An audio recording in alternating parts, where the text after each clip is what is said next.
that takes us to a little bit. I know, Dak, you were one of the early users of inFoods, and you reviewed the study data. What do you think about the study data and kind of the more targeted approach for inFoods, or just the impact Yeah. of for what's the impact of inFoods for IBS patients?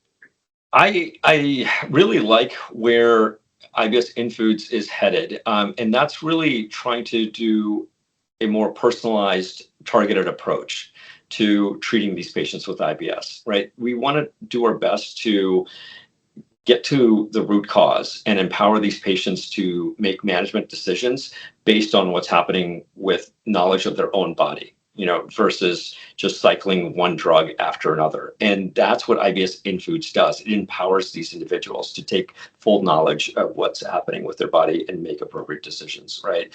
And I think that the studies that have been done so far, it's nothing short of just dramatic, incredible results in terms of reduction of bloating, particularly, and abdominal discomfort. It's gone down dramatically, way more than what we've seen with most IBS drugs.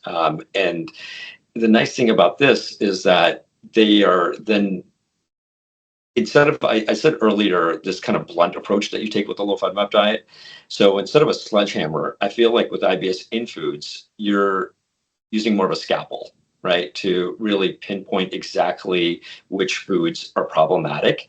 And when you can do it that way, you're not only finding fast relief, but you're now going to have long-term compliance with actually being able to, pinpoint and avoid the 2 to 3 to 4 foods, as opposed to this vast array, of foods that are happening. So IBS inFoods is, I hope, the start of a revolution in terms of how we're approaching patients with IBS, and that is to figure out how to get to the root cause of why they're having these symptoms, as opposed to what drug is next.